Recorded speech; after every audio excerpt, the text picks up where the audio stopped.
दोस्तों नमस्कार। दोस्तों 3 महीने बाद इस देश की आजादी के 73 बरस हो जाएंगे। और जरा कल्पना कीजिए कि जब हम आपसे यह कहें कि इन 73 बरस के बाद भी इस देश को चलाने वाले इस देश से ही परिचित नहीं है, उसकी जमीन से वाकिफ नहीं है, उसकी जमीन पर रेंगते हुए लोगों से वाकिफ नहीं है कि आखिर वह चाहते क्या है। और इतना ही नहीं, उन्हें किस रूप में इस देश को चलाना है शायद यह भी नहीं पता है। और मौजूदा वक्त ने सब कुछ उघाड़ कर रख दिया है। आज इस बात का जिक्र इसलिए कर रहे हैं क्योंकि आज 2 बातें एक साथ हुई। एक तरफ प्रधानमंत्री बैठे बातचीत करने के लिए अपने तमाम मंत्रियों के साथ, हर राज्य के मुख्यमंत्री से संवाद बना रहे थे कि आखिर 17 तारीख को जब लॉकडाउन खत्म होगा तो उसके बाद का जो जीवन होगा, उस जीवन को किस तरीके से जीना चाहिए जिससे वायरस ना फैले, उस जीवन में मुश्किल किस तरीके से नहीं आनी चाहिए जिससे लोग भूखे ना मरे, उस जीवन को जीते वक्त इस बात का एहसास भी रहे कि कहीं एक संकट है और इस बात का खुलापन भी रहे कि आखिर कमाना खाना तो है ही। और दूसरी तरफ अपनी जरूरतों को लेकर जो लोग लगातार अलग अलग देश के राज्यों में फंस गए थे और खासतौर से दिल्ली में फंसे हुए थे, उनके सामने जब एक सवाल आया कि अब रेलगाड़ी कल से चलेगी तो सिर्फ 10 मिनट का वक्त लगा। 10 मिनट में इस देश के भीतर में 18,000 टिकटें बुक हो गई। यानी कल ट्रेन से जो लोग 18,000 लोग रवाना होंगे 15 राज्यों में 10 मिनट का वक्त लगा। फैसला तुरंत किया था, जाना है जाएंगे। और उसके बाद टिकटें धड़ाधड़ बुक होनी चली गई और 1 हफ्ते तक की तो कई टिकटें कई जगहों की बुक हो गई। जहां पर फैसला लेना है वहां पर सिर्फ बातचीत हो रही है। जहां जिंदगी की जरूरतें हैं, उस जरूरत के लिए इस देश का एक आम शख्स हर तरीके से जद्दोजहद करते हुए तुरंत चाहता है कि यह फैसला हो। निजी तौर पर अपने लिए फैसला आम नागरिक कर सकता है, लेकिन इस देश को चलाने वाले कोई फैसला नहीं कर पाते हैं।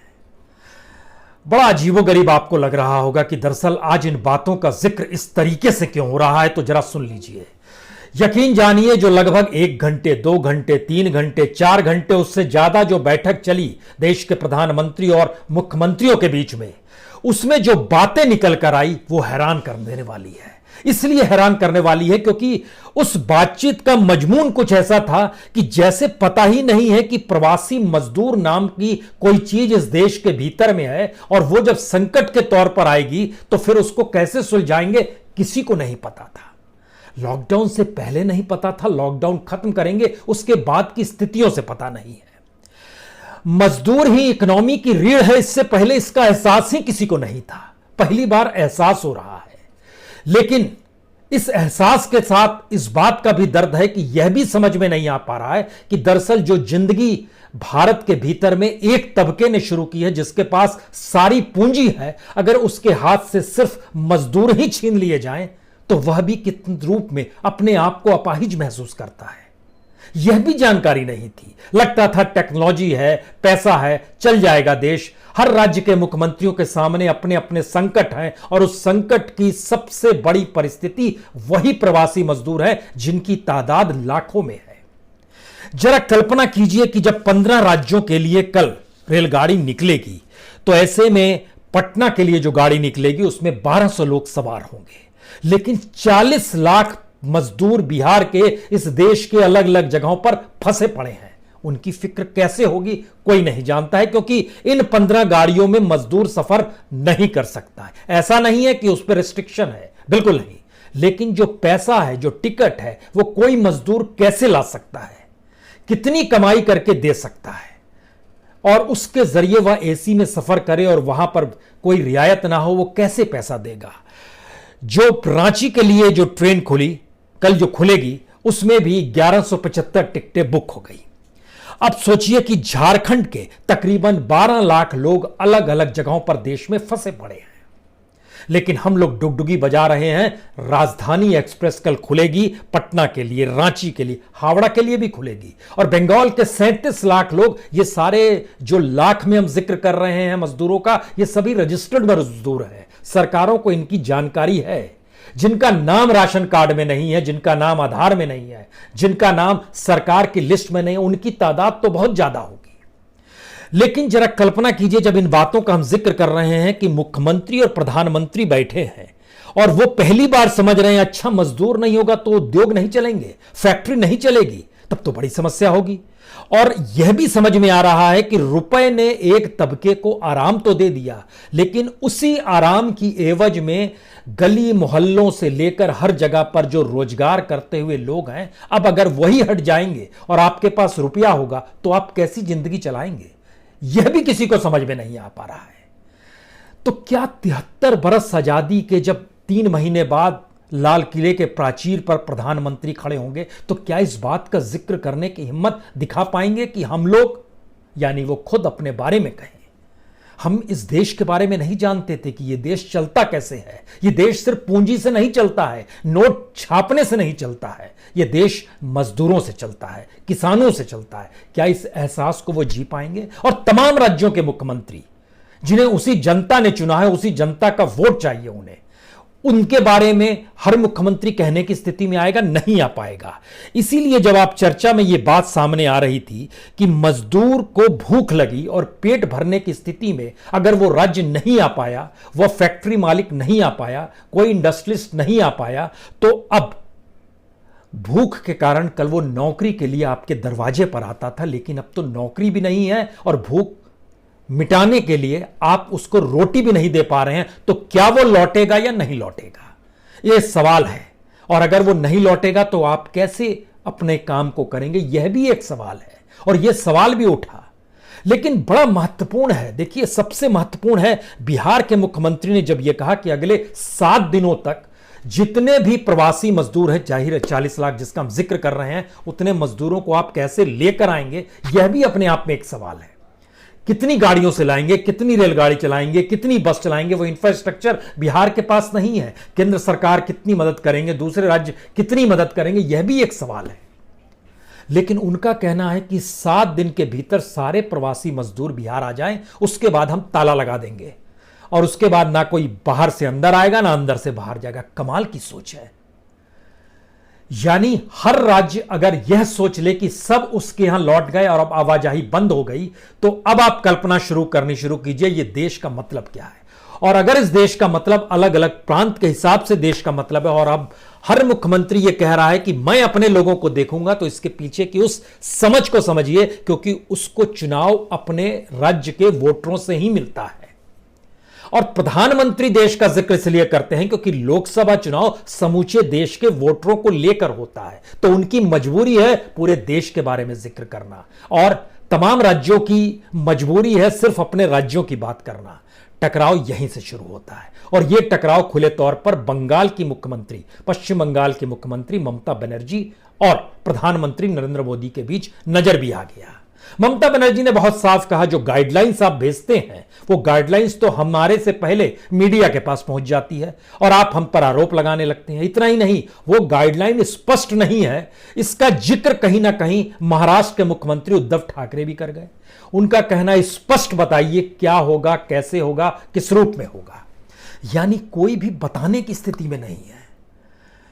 अब कल्पना कर रहे हैं कि तमाम राज्यों के सिरमौर बैठे हैं और देश के सिरमौर बैठे हैं और ये तय नहीं कर पा रहे हैं कि आखिर कैसे होगा। 5 राज्यों ने कहा लॉकडाउन कंटिन्यू कीजिए, 25 राज्यों ने कहा लॉकडाउन हटा दीजिए लेकिन रिस्ट्रिक्शंस रखिए। कोई जिम्मेदारी लेने को तैयार नहीं था कि हम अपने राज्य को पूरी तरह खोल देंगे और खोलने के बाद सारी जिम्मेदारी हमारी होगी। किसी के पास पीपीई का संकट है, किसी के पास मास्क का संकट है, कोई सैनिटाइजर से ही अभी तक हो रहा है, कोई क्वारंटाइन के लिए स्पेस नहीं है किसी के पास यह मुसीबत है कि दरअसल अब टीका कोई आएगा नहीं और दूसरी बीमारियों का इलाज अगर रुका हुआ है अस्पतालों में, तो हमारे पास कौन सा इंफ्रास्ट्रक्चर होगा। यानी इस देश की व्यापकता, इस देश की विविधता, इस देश के भीतर के असमानता, इस देश के अलग अलग समुदाय के जिंदगी को भी समझने की स्थिति में यह देश के सत्ताधारी नहीं आ पाए और यह घंटों चली बैठक के बाद निकल कर आता है। सवाल यह है कि इसके बाद एक नियम कायदे सामने हो सकता है आ जाए जिसमें यह समझ में आए कि क्या पेट की भूख जरूरी है या वायरस से बचना जरूरी है, मौत कौन सी बेहतर है, जिंदगी किस लिहाज से बेहतर है, यह भी अभी तय कर पाने की हम स्थिति में नहीं है। और इसका दूसरा सच यह है कि जो 15 राज्यों के लिए कल जो गाड़ी निकलेगी, हमने उसको भी जब आकलन करना शुरू किया, इस देश का मजदूर सफर नहीं कर सकता है। न्यूनतम किराया जो इस पूरे 15 राज्यों में जा रही है ट्रेन, उसमें पटना है, रांची है, हावड़ा है, भुवनेश्वर है, बिलासपुर है, सिकंदराबाद है, चेन्नई है, अहमदाबाद है, मुंबई सेंट्रल है, मडगांव है, बेंगलोर है, तिरुवनंतपुरम है, जम्मू तवी है, डिब्रूगढ़ है। अगर सबसे नजदीक की स्थिति में पटना का किराया है, वहां पर जो किराया पटना का लिया जाएगा वो थर्ड एसी का था 1535 रुपए, 1535 मिनिमम किराया था। हावड़ा का किराया मिनिमम 1900 थर्ड एसी का, बिलासपुर का किराया 1950 थर्ड एसी का, मुंबई का किराया 1855 थर्ड एसी का, सिकंदराबाद का किराया 2065, यानी 1500 से 1535 से लेकर 5,500 रुपए तक एसी फर्स्ट क्लास तक। अगर तिरुवनंतपुरम जा रहे हैं तो 5,000 से ज्यादा किराया है वहां का। यह एक स्थिति है। तो क्या यह संभव है कि इस देश का मजदूर 1500 रुपए थर्ड एसी में, जहां पर हर डब्बे जो लग रहे हैं वो 3-4 डब्बे थर्ड एसी के लग रहे हैं।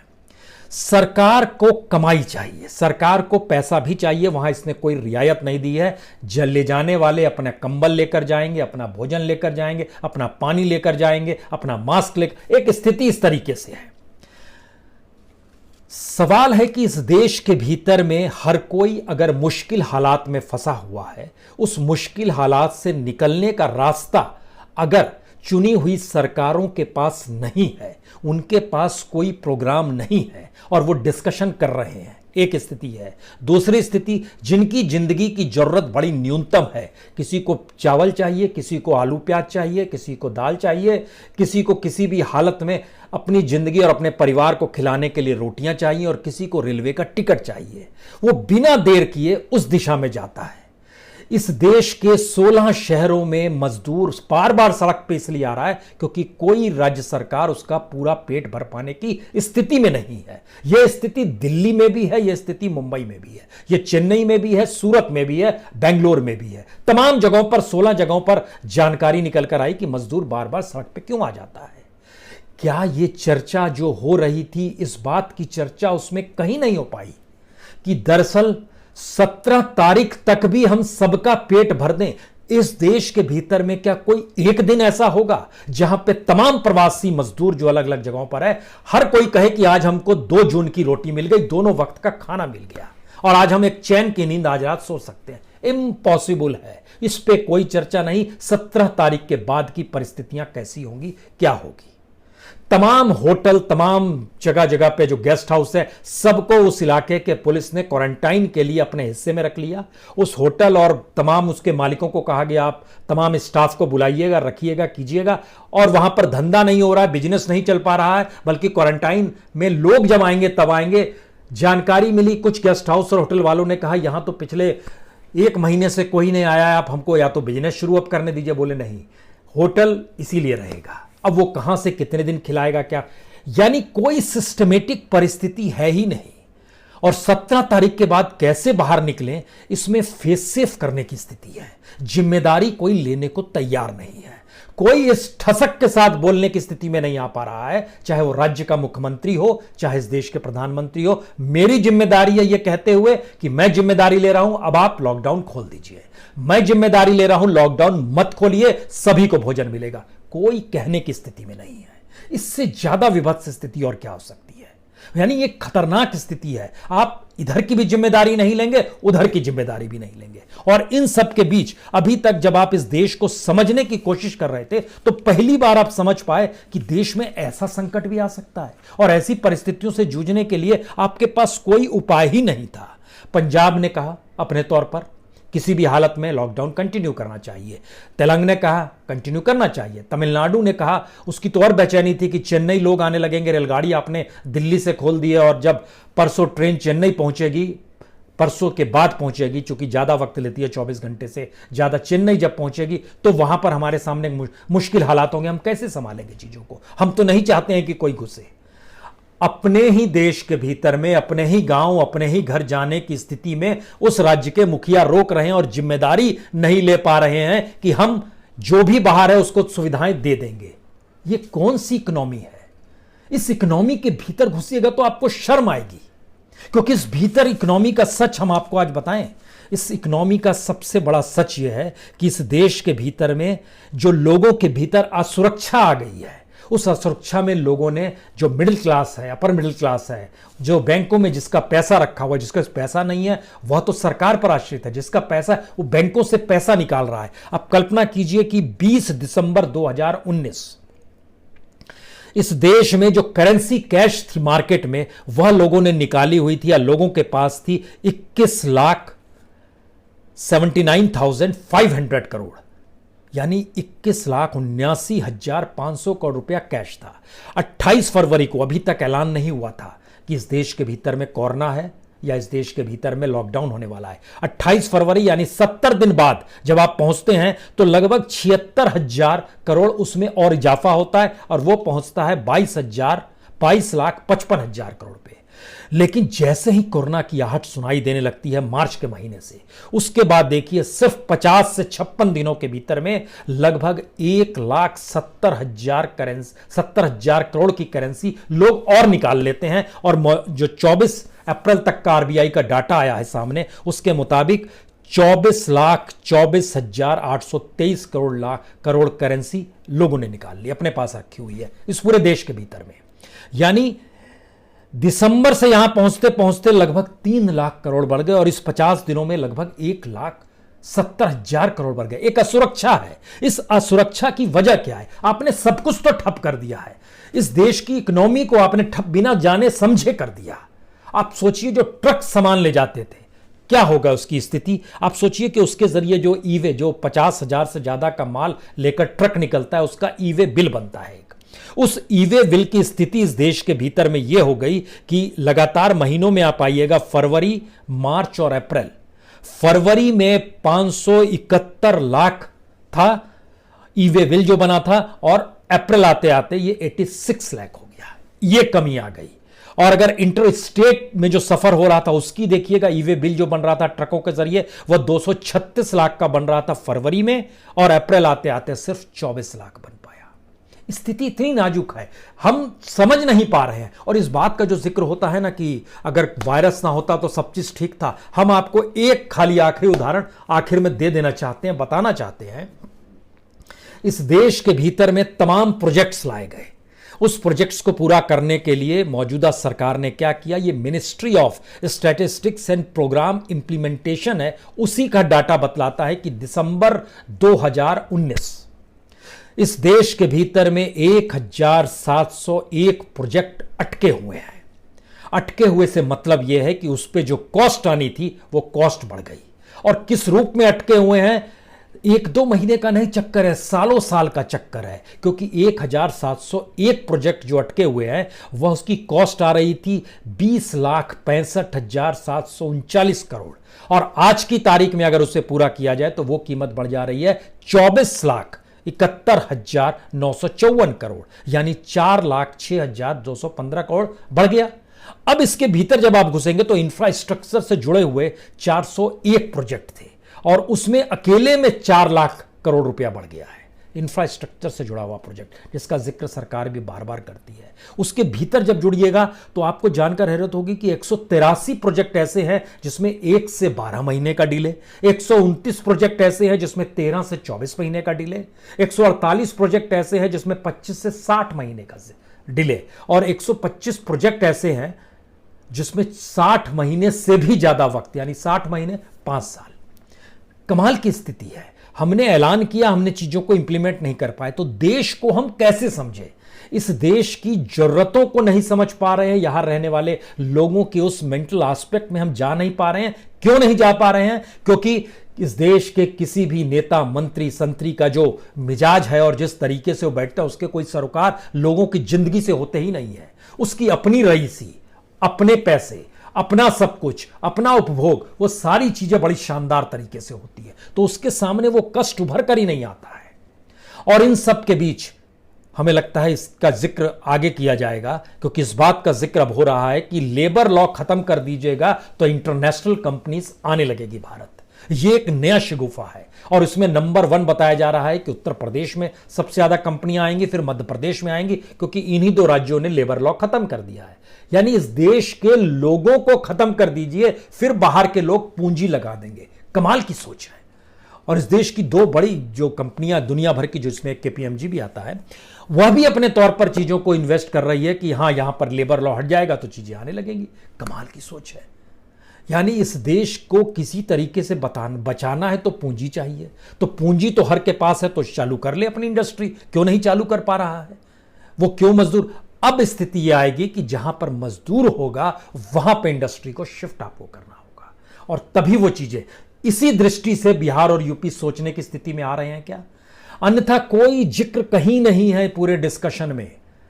तो लोगों की जरूरत 10 मिनट में अपने टिकट को बुक करा लेती है और उसके बाद पूरी साइट बंद हो जाती है कि हर टिकट बुक हो गया है 10 मिनट के भीतर में। और बंबई तक का जानकारी मिली कि 18 तारीख तक का टिकट बुक हो गया है, जो 1 हफ्ते के लिए खोला गया था। यानी इसका मतलब है कि इतनी बड़ी तादाद में पैसे वाले लोग भी फंसे हुए हैं इस देश के भीतर में, जो किसी भी रूप में, जो मजदूर नहीं है, जो मिडिल क्लास ही सही, जो एसी में सफर करेगा 1500, 2000, 3000, 5000 देके, वो फंसा हुआ है। यानी हमारे पास कोई बेसिक प्लानिंग नहीं है, हमारे पास कोई बेसिक समझ नहीं है उस इंफ्रास्ट्रक्चर के अनुकूल जो इस देश के भीतर मौजूद है। तो क्या यहीं से देश के पुनर्निर्माण की बात क्यों नहीं सोच लेते हैं आप लोग? तमाम बैठे हुए हैं लोग हैं, वहां पर डिस्कशन हो रहा है, फेडरल स्ट्रक्चर को तोड़ रहे हैं, संघीय ढांचा छोड़ रहे हैं, केंद्र राजनीति कर रहा है, स्टेट राजनीति कर रहा है। जो बीजेपी शासित राज्य है वो प्रधानमंत्री मोदी के सामने कुछ नहीं बोलते हैं, क्योंकि असल चेहरा तो वही है बीजेपी के लिए। जो कांग्रेस है वह बता रही है कि आप लेबर लॉ नहीं खत्म कर सकते हैं, आप इस तरीके से कैसे कर सकते हैं, वो अपने तरीके समझ रही है। जो दूसरे छत्रप हैं वो अपनी मुसीबत बचा रहे हैं कि हमारे पास तो यह भी बेसिक इंफ्रास्ट्रक्चर नहीं है, वो उसको पहले पूरा कीजिए नहीं तो कैसे होगा। लेकिन जिम्मेदारी कोई नहीं लेगा, किसी बात की जिम्मेदारी नहीं लेगा। तो आखिरी स्थिति यही है। लगभग घंटों, 4 घंटे से ज्यादा बैठक चलती है इस देश के भीतर में, और उसके बाद नतीजा सिफर इस रूप में आता है कि कोई भी ये कहने की हिम्मत नहीं उठा पाता है कि लॉकडाउन 17 तारीख के बाद से हमारे राज्य में खत्म होगा तो पूरी जिम्मेदारी हम लेंगे। और कोई यह भी कहने की स्थिति में नहीं आता है कि लॉकडाउन कंटिन्यू रखिएगा तो हम सबका पेट भर देंगे। इस स्थिति में यह देश है। और हमें लगता है कि अब हम आपसे जब कल जुड़ेंगे तो कल इस बात का जिक्र करेंगे कि दरअसल इस देश की जेब में हर आदमी के पास कितनी बड़ी तादाद है जिसके पास 1000 रुपया भी हो। और ये सरकारी आंकड़े क्या कहते हैं, क्योंकि हम लगातार उस पर रिसर्च कर रहे हैं और हैरत कर देने वाले आंकड़े निकल कर आ रहे हैं कि इस देश की मनस्थिति कैसी है, जिसको हमने इस देश में कीड़े मकोड़ों की तरह रख रखा है। और आज उन्हीं के आसरे हम समझ पाए हैं कि दरअसल हमारी इकोनॉमी चलेगी ही नहीं और इकोनॉमी ठप पड़ जाएगी। बहरहाल बहुत बहुत शुक्रिया, बहुत बहुत शुक्रिया।